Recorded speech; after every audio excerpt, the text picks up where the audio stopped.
Hi Aquarius 2026, bagong taon, bagong pag-asa. Ito na po ang inyong reading. Kuha tayo ng ilang guidance, advice, messages para sa inyo. Anong aasahan nyo? Anong parating?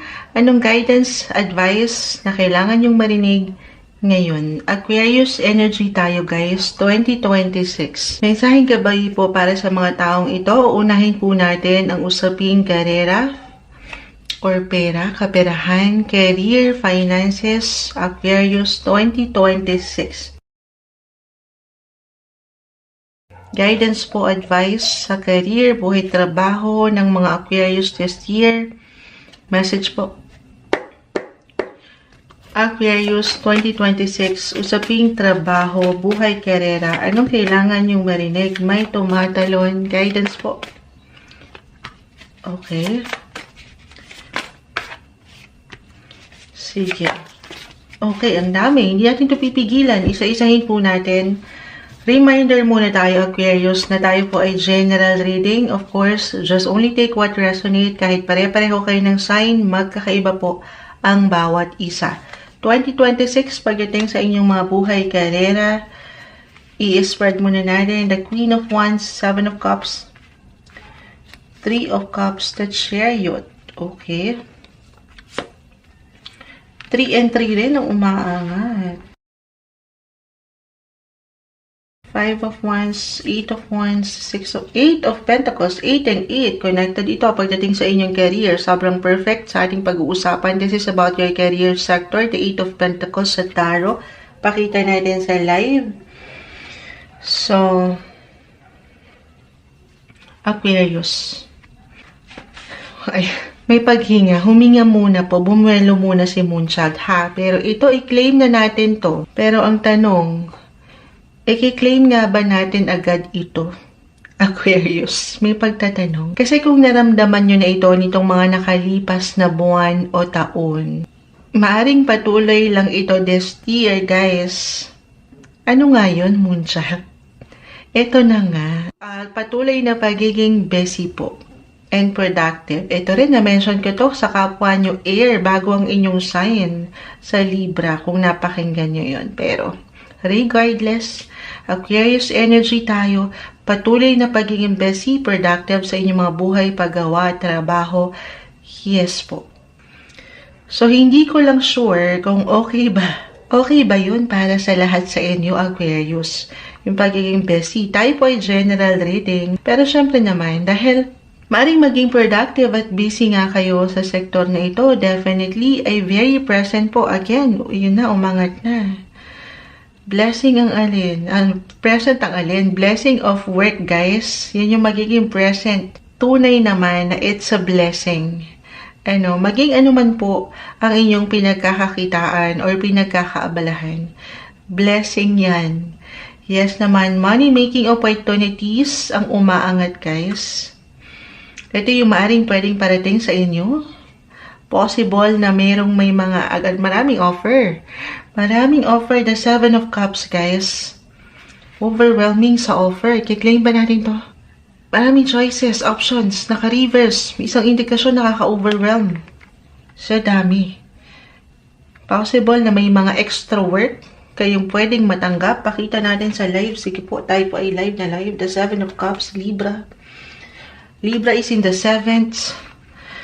Pero, extra work, extra projects, assignments, more clients, why not?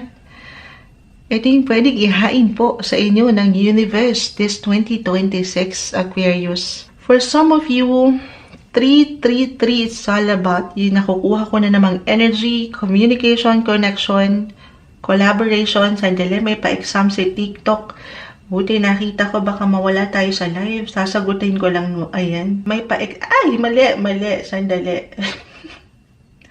Mali. Hindi tayo pumasa sa unang pagkakataon. Ito po. Ala, sandali. Bakit? Wait lang. Ayan. Kinabahan ako. Mawawala tayo sa live. Live na live po kasi tayo. Yung bawat card readings natin ay live na live. May pa-exam si TikTok. Ewan ko ba. Imamatch ko lang naman yung puzzle. Bumagsak pa tayo. Pero pumasa na tayo. Ayun. Ma-share ko lang. Live na live kasi. Pero nasa na tayo. Nawala tuloy si Mooncha. Ayun na. 3-3 yung nakukuha ko guys ha. So tayo, general message po. Maaring merong opportunity for collabs. Meron ba ganon? The Three of Pentacles. The Three of Cups ay narito. Collaboration na usong-uso na ngayon na salita. Yes po, may ilang partnerships. Ganyan. Ang pwedeng umangat this year. Why not? Pagdating sa finances, guys, Aquarius, hindi po isang financial advisor ang Moonchild. Simple and card reader lamang po tayo. Mahina tayo sa math eh. Kita nyo sa puzzle nga lang, mahina na. Sa math pa. Pero, meron tayong nakikitang paraan para sa inyo ha. Napakaraming paraan dito. Again, overwhelming yung options, choices. Kumbaga, usaping pera guys. Meron at meron kayong pwede pong matakbuhan. Sa mas practical na paraan po. Six of Pentacles. Meron at meron pwedeng tumulong magbigay. Ayan. May give and take. Money. Pero kung higit po tayo maging practical, realistic dito, I'm getting a message kahit sa mga paraan kung saan halimbawa, pagdating sa bangko, or pagdating sa isang tao, pagdating sa paglo-loan, Aquarius, meron. Okay, meron kayong pwedeng mahinga ng suporta, ng tulong. Okay, at kung sakali man po na ito'y mag-apply sa'yo, hindi sa hindi magiging okay. Kasi umangat na siya, may give and take eh. Pero paalala lang guys ha, the Five of Wands kasi ay narito, Temperance card. Important daw po, syempre naman, na alam mo yung papasukin mo. Lalo pa nga kung meron ditong involved na kaperahan. Pag-aaralan muna hanggat kaya ang bawat kontrata na pwede mong pirmahan, syempre pa. While as an Aquarius, matalino kayo guys. Yes, hindi nyo pa man yan ma-realize, kaya alam nyo na to. Pero kung kinakailangan din talaga, get more information, gamitin ang boses, magtanong para sigurado ka, gawin nyo yun, ha? Kasi ang ilan ay baka magkaroon ng ilang issue, or I will be honest, that-related issues this year. Tungkol sa kautangan po. Okay, kung hindi kayo magiging mapanuri, and balance lang din daw po nang walang pagkasobra, syempre naman, or pagkakulang. Kasi may tendency tayong nakikita na bakal, alam ko magiging diretso tayo dito, may tendency na baka lumobo ang ilang kautangan ngayon para sa ilan sa inyo. Okay, kung hindi ito, kumbaga, hindi nyo kailangan laliman, pero kung hindi nyo aalayan ng balance, yun po yung aking nakikita. Okay? So, temperance, balance is the key, guys. Ito yun. Moderation. Moderation lang daw po. Actually, for some of you, na meron na talagang existing na bayarin, Aquarius, this is the best year para mabayaran nyo yung mga kautangan na yan. Lalo pa kung mag-resonate po sa'yo na patuloy yung blessing of work na umangat dito. Sabi ko nga dito, sabi kasi ni Moonchild, di ako mawawalan. Yes po. Patuloy mong magagampanan or mababayaran itong ilang kailangan or obligations mo. So, reversal yung energy guys. Alam ko diretso ko doon. Hindi nyo kailangan laliman. Reversal po ng ating enerhiya. Kung meron naman kayo, sapat naman Moonchild, hindi ako nawawalan. Good for you. Okay, maaring ito ay mag-apply sa inyo mismo or sa ibang tao na may pagkakautang sa inyo. Why not? Maaring may kabayaran na pong aangat. Yes po, mababayaran ka na. Other messages, Aquarius. Maybe this is just a reminder. Okay, na kumbaga, patuloy mong papaangatin daw po yung tamang responsibility or paano mo pinanghawakan ng yung money this year. Baka ganun lang ito. Nang walang pagkakulang or pagkasobra. The Temperance card. Kakalma lang daw tayo. Kahit merong give and take ha. Ayan po. Balance is the key. May give and take. Walang something malalim. Kung mapapanatili nyo yung pagiging wise, matalino nyo sa paraan kung paano nyo pinanghahawakan ng pera. Okay. So, may ilang challenges man dahil Sa usaping ito, lalo sa kaperahan, meron at meron po tayong ups and downs dyan. Pero again, ito po ay mapangahawakan. Balance is the key, Aquarius. Okay, so yun yung nakikita ko, guys. Tuloy lang sa ilang ganap na ito when it comes to your work, career sector. Move forward tayo. I feel na okay na yun. Yes, usaping relasyon na tayo, love life. Anong kailangan yung marinig? Aquarius, 2026. Anong kailangan yung marinig? Sa mga Aquarius na maaaring makapakinig nito, 2026, buhay pag-ibig. Anong kailangan marinig ng mga Aquarius this year? Guidance po para sa kanila. Message. 2026 Aquarius, buhay, relasyon, pag-ibig. Guidance po para sa mga taong ito. The Two of Swords. The Knight of Cups na meron pang pabulaklak. Why not? Ito na ang iyong Knight in Shining Armor. Page of Pentacles. Alam nyo, kapwa air kasi kayo. Para may ganitong placement kanina akong nakikita. But at the same time sa inyo, holding hands talaga. Sandali. At tayo, Aquarius, guidance para sa inyo. Buhay pag-ibig po tayo. Anong kailangan marinig ng mga taong ito sa bagong taon na parating? Ito na nga yan, 2026 na tayo. The Sun. King of Pentacles. Okay, Aquarius, no matter what your relationship status ha, single ka pa man, in a relationship or married, alam naman natin na walang perfect relationship. Andyan ang adding ups and downs, highs and lows sa buhay, lalo na sa sektor na ito ng relasyon. Pero para sa ilan, unahin ko na to, sa ilang couples in a relationship, at pinagtibay na rin kayo ng panahon at ilang pagkakataon, Aquarius. For some of you, maaring makatanggap po ng marriage proposal. Alam mo kasi itong si Knight of Cups, may sing-sing yan. Nasa bulsa pa. Why not? Nasa bulsa pa yung sing-sing. May pabulaklak na. Kiklaim ba natin yun? Pero yes po, maaring may marriage proposal ngayong taon. Very positive yung energy. Or magpaplano na ang ilan sa inyo. Kayong magkapareha ha. Na lumagay na po sa tahimik. At magsama na sa isang bubong. Umaangat din po kasi yung maturity. Kasi nga pinatatag na kayo ng ilang panahon or pagkakataon. Oo. Para sa ilang couples na meron ng pinagdaanan ha, okay? Especially, or kung ngayon, parang meron pa rin tension, if ever, meron pa rin ba? Kasi nga wala namang perfect eh. Meron at meron pwedeng pagdaanan. Pero magtiwala lang daw po kayo na ito ay malalagpasan. Maaring natitest eh, or matitest lamang po this year for some of you ang inyong mga faith sa isa't isa. Yes, maring may ilang challenges na dumating or pwede nyo pa rin maramdaman. But I feel, with your cards, I feel relationships will go a lot smoother than last year. Okay, or nitong mga nakalipas na yugto sa inyong pagsasama. Claim na natin ito. Basta aware lang din kayo. Yung liwanag with the sun. Aware kayo doon sa inyong mga pakiramdam, kung ano yung katayuan nyo bilang isang individual sa inyong pagsasama.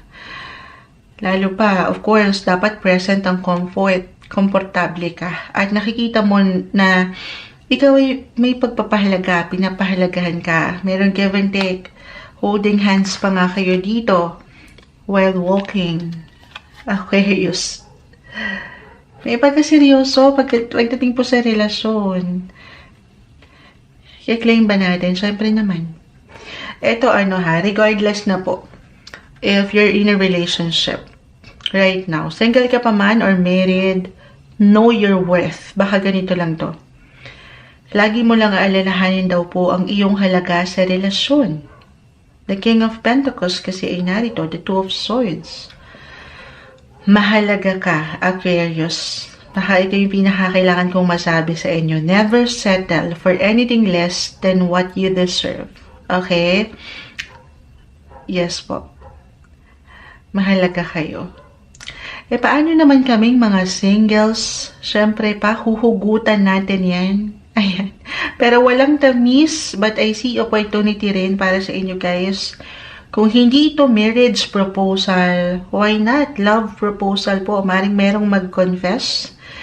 Merong umangat, merong magko-confess ng pag-ibig sa inyo. May pabulaklak kasi dito.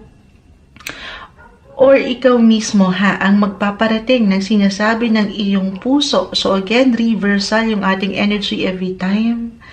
Baka ikaw mismo ang magpapangat ng iyong boses, nung expression, nung feelings. Of course, ito lamang po ay kung pahihintulutan mo, okay, sa iyong paraan.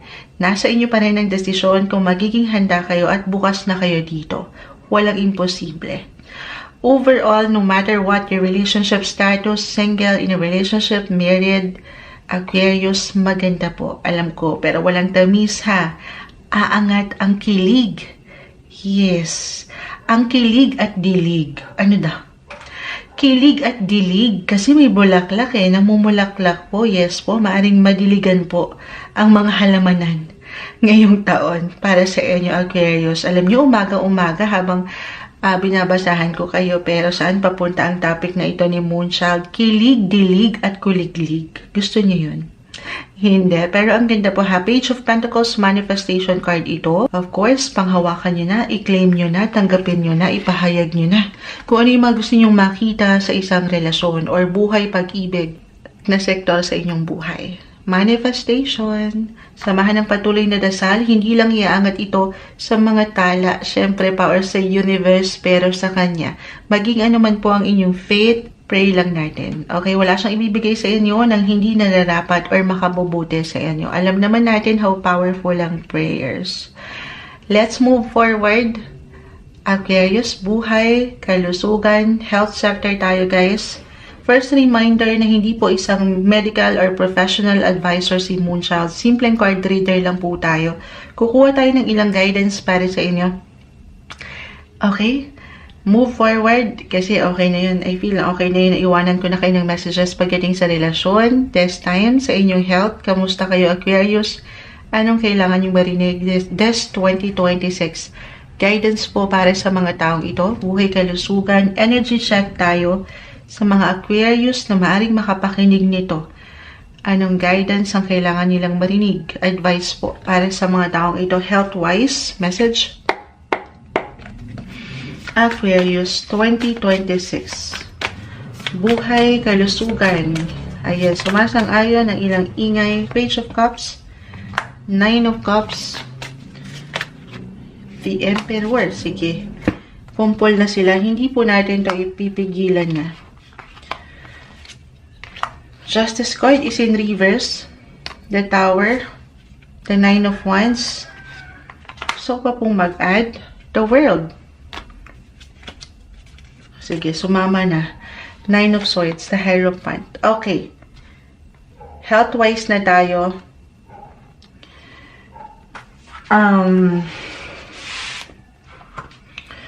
Aquarius 2026. Ito po ay maaring kusang aangat sa inyong mga pakiramdam. Okay?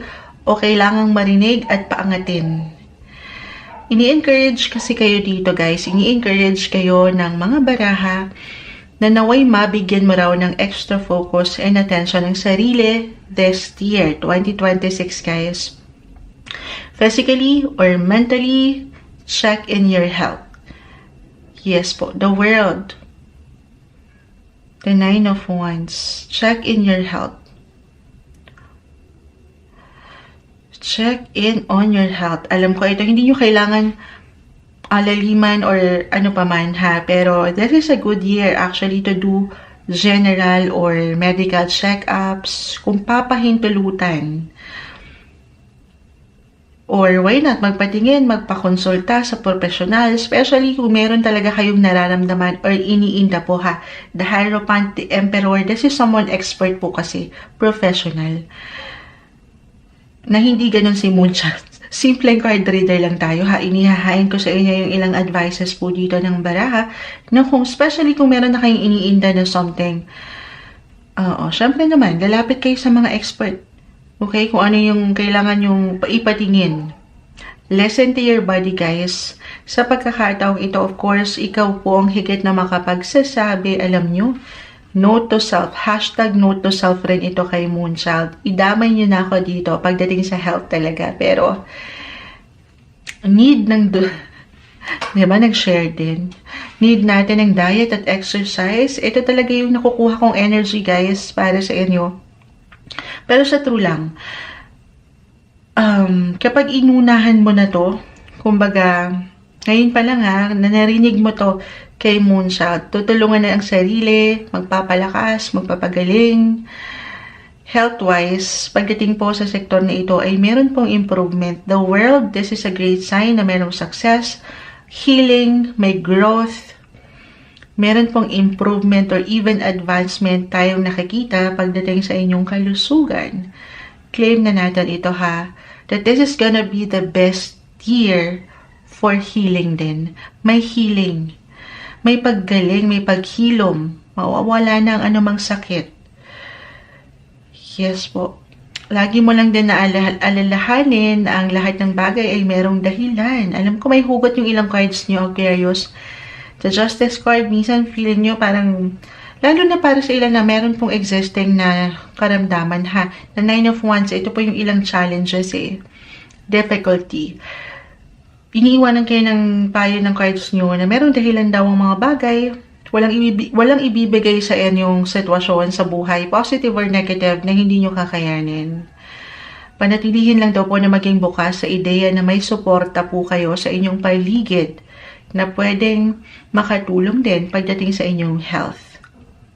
Again, sabi ko nga, maaaring ito ay isa sa mas practical, someone professional po sa inyong kinakaharap, practical, someone expert, or ito is mahal sa buhay, pamilya. Siyempre pa, minsan, Aquarius, kailangan lang daw po paangatin din ang inyong mga bosses. Kasi I feel for some na hindi ito something pinapaangat. Parang sinasarili, the Nine of Swords. Hindi masyadong bino-voice out yung nararamdaman. So, very important na maipapaangat mo yung damdamin mo Kung ano yung pinagdadaanan mo.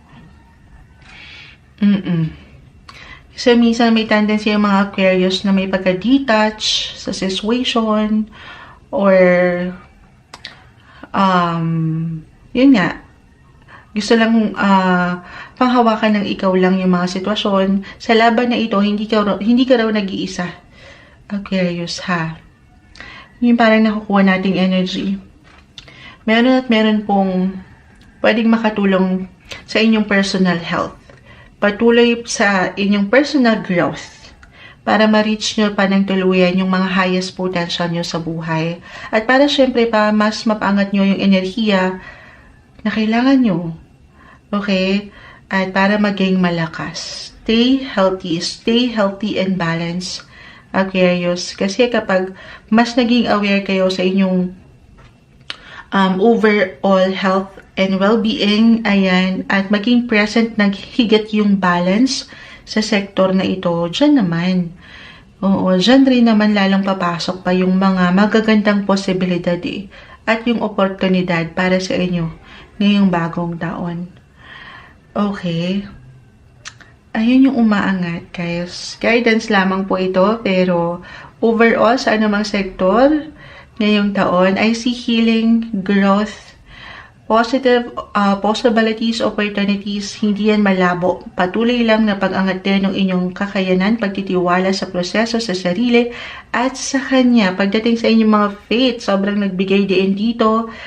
Samahan ng patuloy na dasal. Hindi kayo nag-iisa sa laban ng buhay. Ito yung umaangat na guidance, advice, messages na marahil ay kailangan yung marinig bagong taon para sa inyo 2026, Aquarius.